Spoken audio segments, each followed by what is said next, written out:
6 rounds left and it's time to turn up the heat. Battles are still raging at both ends of the table, but it's time to empty the tank and go all out as the season draws to a close. Here on the J1 League Goal Zone, we have it covered for you all the way to the finish.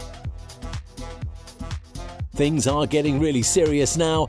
A bottom of the table clash between Tokushima and Oita, with another relegation battle in Shonan against Yokohama. A top of the table contest threw up an important fight for third spot between Nagoya and Kobe, and the Marinos played Cerezo as they continued their challenge for the title.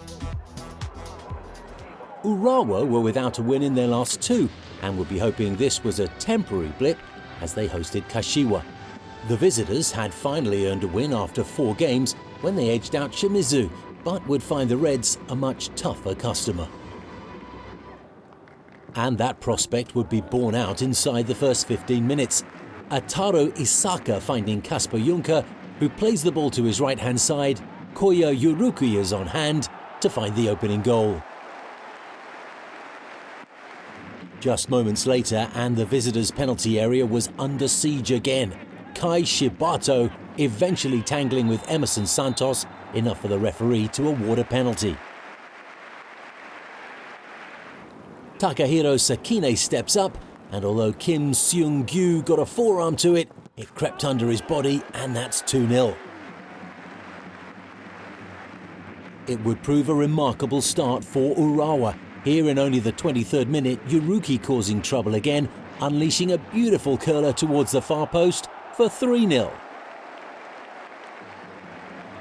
But Kashiwa kept their heads up. Just 10 minutes later, Yuta Kamiya finds Mateus Savio. He heads home, and that's 3-1 now. But it would take more than that to stop Urawa's assault. Just before half-time, Kasper Juncker is played through, and under pressure from the defender, finishes very smartly indeed. Things weren't quite so frenetic in the second half, but Urawa was still the team in charge. Isaka playing a 1-2 with Yoshio Koizumi, he scores against his old club, and that's 5-1 now. And the home team were even looking for a 6th as late as the 89th minute. Hiroki Sakai's header bouncing up onto the crossbar though. They'd be delighted with their day at the office, 5-1 winners. A third loss in their last 4 had sent Vegalta to the bottom of the table and almost running out of time to turn things around. Another tricky task ahead of them then against Sanfrecce, who had arrived on the back of 3 wins in their last 4. But what a start it was for Vegalta. A neat interchange in the penalty area finds Kunimitsu Sekiguchi on the edge of the box, and he guides that around the defender and inside the post. Midway through the first half, and Vegalta are looking for a second. Shuhei Akasaki uses the side of his foot, but he can't get it around or over the goalkeeper, Takuto Hayashi. Not much in the way of chances for Sanfrecce until here in the 36th minute. Reiner trying his luck from distance. Jakub Sloik in goal had that covered though. And Sloik had to be at his best seconds before half-time. Tsukasa Morishima trying his luck from distance. Sloik well behind it, and it's 1-0 to the home team at the half. But Sanfrecce would have a golden opportunity early in the second period to equalise. Shunki Higashi from close range over the bar. But still they kept coming. Here in the 73rd minute, Yusuke Chajima with the cross, Junior Santos rising high, but his header also high and over the bar again. Having withstood all of that, Vegalta sealed their victory in the 94th minute. Takuma Nishimura squares the ball to Ryo Makeda, who weaves his way past a couple of defenders. 2-0, 3 points for the home team. Still in with a shout for the last AFC Champions League spot, Kashima were up against Tokyo, who'd been in a poor run of form recently. The hosts had managed just 1 win in their last 5, and had some way to go if they were to match their 6th place finish of last season. No goals in the early going, thanks largely to the two goalkeepers. Here in the 18th minute, a Dialton on the left plays in Kensuke Nagai, his shot well saved at point-blank range by Yuya Oki. As Kashima then come away down the left-hand side, Ayase Ueda trying to create something, he finds Shomodoi, and this time it's Tsuyoshi Kodama who's the hero. The breakthrough finally came in the 46th minute. Diego Pituca from the dead ball in a wide position finds Arthur Kaiki, who pops up and makes it 1-0 to the visitors. And here they are looking for a second in the 65th minute. Shomodoi playing the ball back to Ayase Ueda, whose first attempt is charged down, but with a double pump, he foxes the goalkeeper and the defenders to put the ball in the net for a 2-0 lead. But how about this volley to get Tokyo back in the game? Takumi Nakamura with the assist. Ryoma Watanabe smashes that home from 12 yards out, and they're 2-1 down now. But Kashima were in no mood to give up the points. Here in the 83rd minute, Ryotaro Araki, looking to make it 3-1, has to go it alone, blazes his attempt over the bar, but the win remains safe. 2 wins from their last 3, but still sitting at the wrong end of the table, Tokushima took on fellow relegation rivals Oita, who came into this one with back-to-back wins under their belt. Both sides then still in desperate need of victories to pull themselves to safety. The visitors on the attack here in the 12th minute. Kohei Issa looking to curl one towards the far post, but that's a comfortable height for the goalkeeper. 0-0 at half-time, we fast forward to the 50th minute. Vortis on the attack now. Yuki Kakita pulls this one back over everybody's head. It falls beautifully for Taisei Miyashiro, but Shun Takagi tips that half volley over the bar.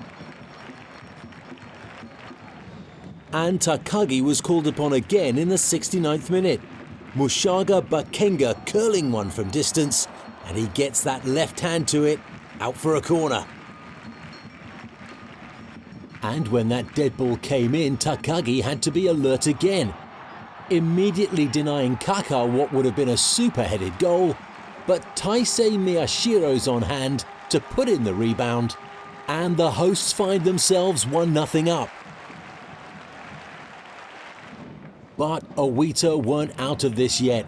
10 minutes left. Hokuto Shimoda's cross finds Shun Nagasawa, his shot saved, but the rebound falls to Yamato Machida. This one's all square, and they share the points. Another relegation scrap in Shonan. The hosts were without a win in 6. Yokohama had been bottom of the table for almost the entire season, a certain bet for relegation, but after a draw and 2 wins in their last 3 contests, a great escape might be on the cards. It was a quiet first half, but Yokohama actually had the better chance. Chasing down every ball, Saulo Minero with the opportunity, not enough to trouble Kosei Tani in goal though. Into the second half then, and Shonan Bellmare on the attack here in the 59th minute. Wellington allows the ball to come across his path, right-footed shot, saved though by Sven Brodersen. It took 63 minutes for the first goal to arrive, and it came for Yokohama. Yusuke Matsuo picking up the ball on the left-hand side and picking his spot beautifully. But the vital goal that Shonan were looking for arrived in the 78th minute.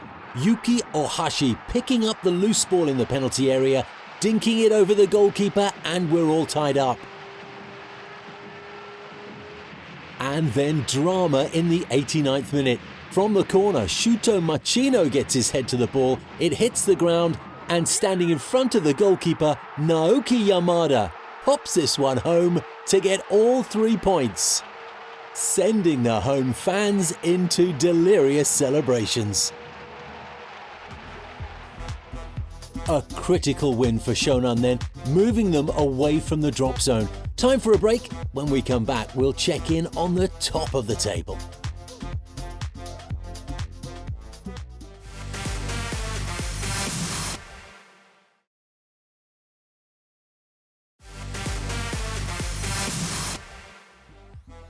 You're watching the J1 League Goal Zone. No other place brings you all the highlights from Japan's top division, and the action keeps coming thick and fast. Gamba's poor run of form continued. A draw last time out left them with just 1 win from 8. Their opponents were in a similar spot, no wins in their last 4, and slowly but surely slipping away from the final AFC qualification berth. Gamba certainly got the better start of the two. Here we are 10 minutes in, and a crossfield ball from Yuki Yamamoto finds Takashi Usami, who cracks that one home with his left foot. 5 minutes later, and they had the ball in the net again. Patrick heading the free kick onto Shunya Suganuma, who faces an empty net, but Patrick was ruled to be in an offside position. The home team were relentless in this first quarter of the game, Usami going close from distance here. But Sagan wouldn't be discounted. A 38th minute cross coming in from the left, Yuta Higuchi's left-footed strike from the penalty spot just over the bar. 10 minutes into the second half though, and Gamba was stretching that Sagan defence again. Patrick and Usami combining. Usami's effort just over. Sagan's final attempt to rescue this one came in the 64th minute, but Eduardo put his attempt over the bar. Gamba take the points. A mid-table clash now between two sides in patchy form. Consadole had been hit with their third loss in 4 outings, while Avispa came into this one on back-to-back losses. Sapporo took the reverse fixture 2-1 back in April, but there is little to split the pair this time out. Shazad Haq has your commentary.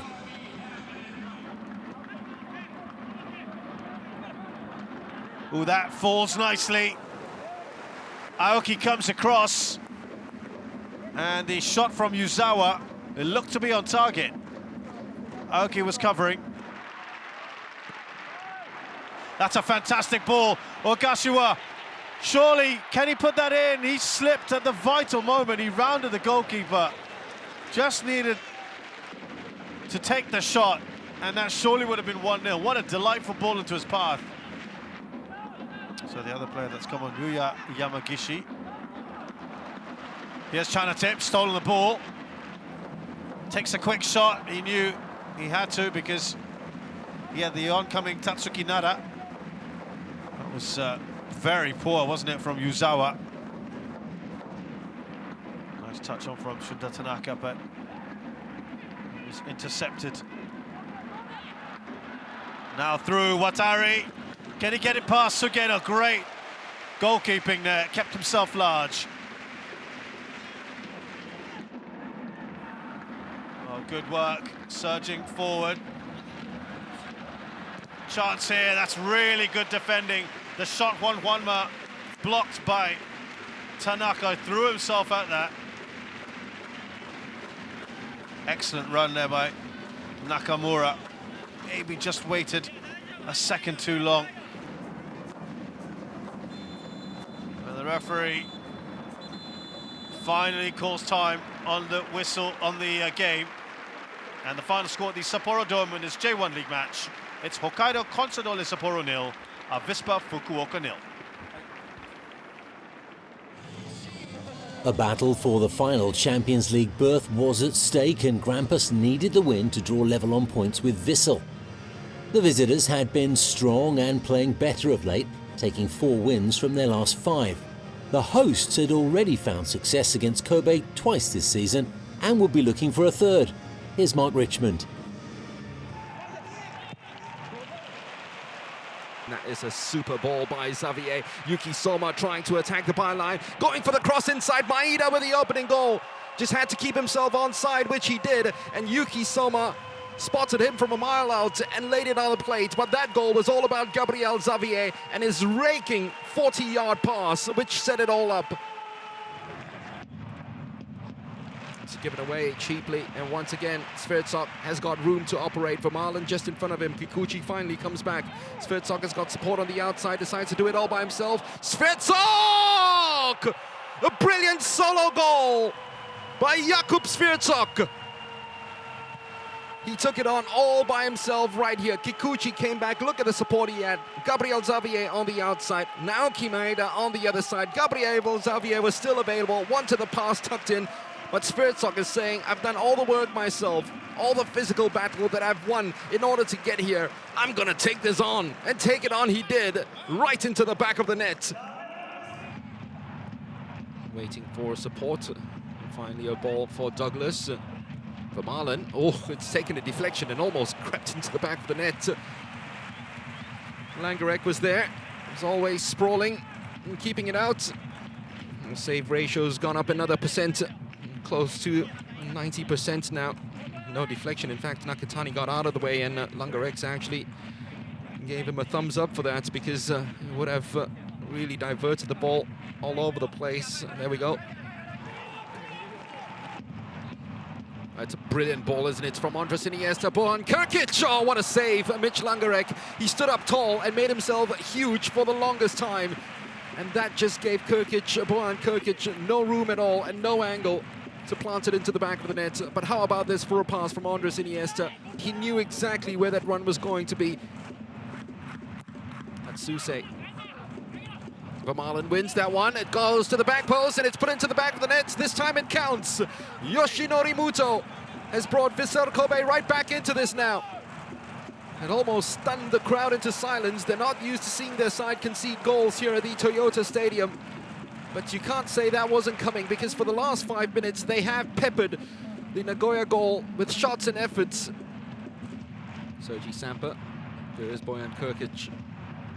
Just managing to find its way through to Goke. And here is Iniesta. Muto's asked for the ball. It's another brilliant delivery. Touched onto the post by Langerek. Oh, it's another brilliant save as well, because that one denied the ball from going right through for a teammate inside the 6-yard box. What a flying save it was from Mitch Langerek in the first place to deny Muto. Douglas does well against Matios, trying to work the 1-2 with Iniesta. He's found Muto, who's taken himself. Oh, it's a penalty, surely. Muto's fouled by Yutaka Yoshida, who went down too easily. The referee will check with VAR, but surely that's a penalty. Yoshida didn't have to go down inside the penalty box. Muto can't believe it. There certainly might have been contact here. Why did he even go down in the first place? There we go. That's contact right there. That's a penalty. Clear penalty. There certainly was contact, and it is a penalty. It is the correct decision.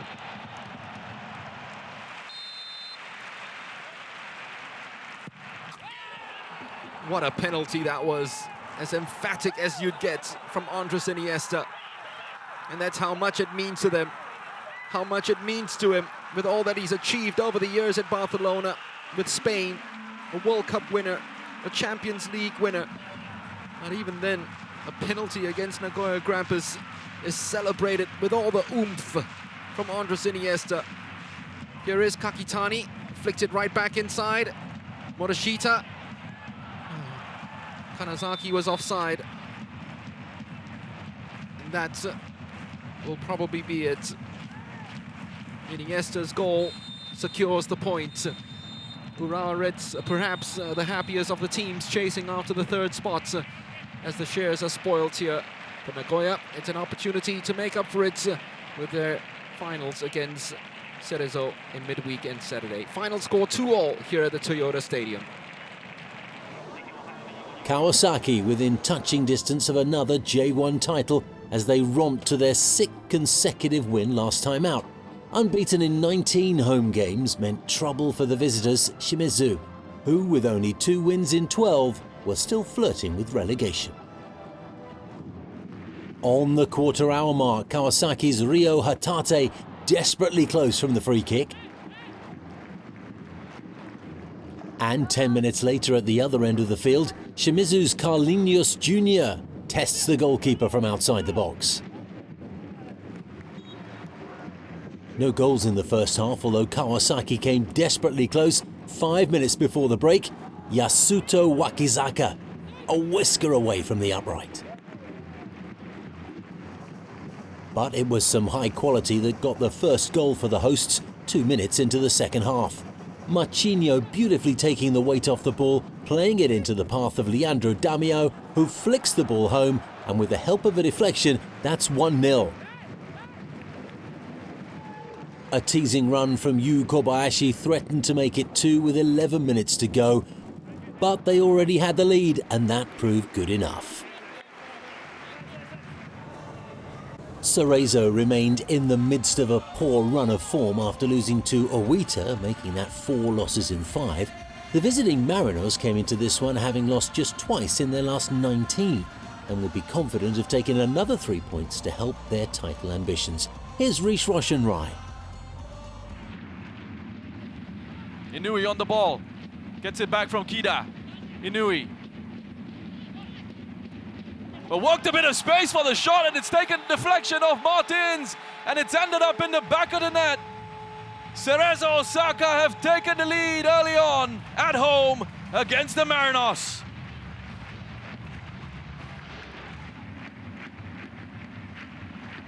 It doesn't look like there's been a problem at all in central midfield.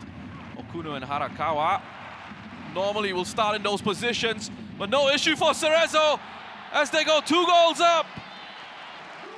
Mutsuki Kato with his 6th goal of the season, going joint top of the scoring charts alongside Tatsuhiro Sakamoto and Yoshito Kubo.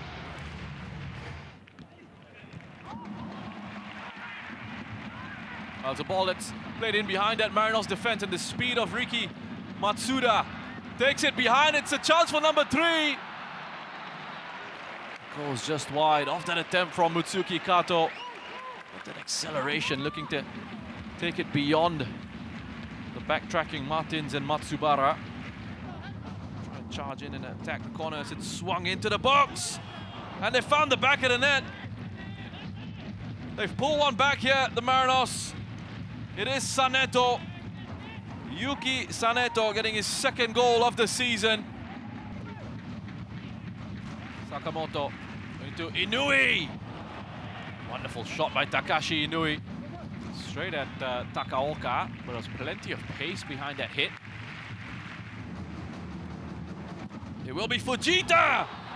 It's come off the post. Lovely technique on the strike from Fujita. Just see that bend. He was able to get on the ball at the end. Not quite enough to end up in the back of the net. But certainly enough to trouble Takaoka. For the Marinos to rescue a point. Takaoka is back in there. We've got Seara, Ken Matsubara, Martin, Saneto, who's already scored a goal from a corner. All lining up to meet this cross from Elbert, but it's a poor delivery. Cleared away at the near post. And the referee's blown for full time. You can see how much it means to Akio Kogiku, his coaching staff, and the players of Cerezo Osaka. As confirmation of your final scoreline there. Ends 2-1 here at the Yodoko Sakura Stadium. So a big hit for the Marinos, their 5th loss of the season, and that's going to hurt.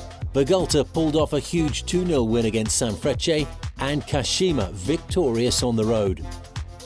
A relegation battle ended all square between Vortis and Trinita, while Shonan beat Yokohama 2-1 in their contest. Nagoya let a 2-goal lead slip as Kobe fought back to force a share of the points, and a goal was enough for Kawasaki to secure all 3 for them.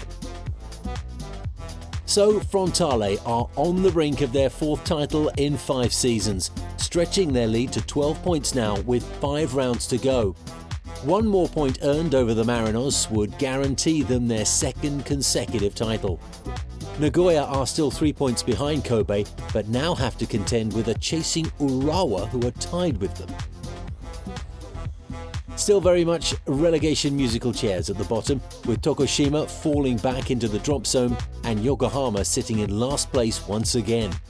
5 more games to play and it's too close to call, but 4 teams will be sent down to J2 once the curtain falls. Thanks for spending your time with us here on the J1 League Goal Zone. We hope you enjoyed all of the great football on display. My name's Steve Dawson, and we'll see you next time.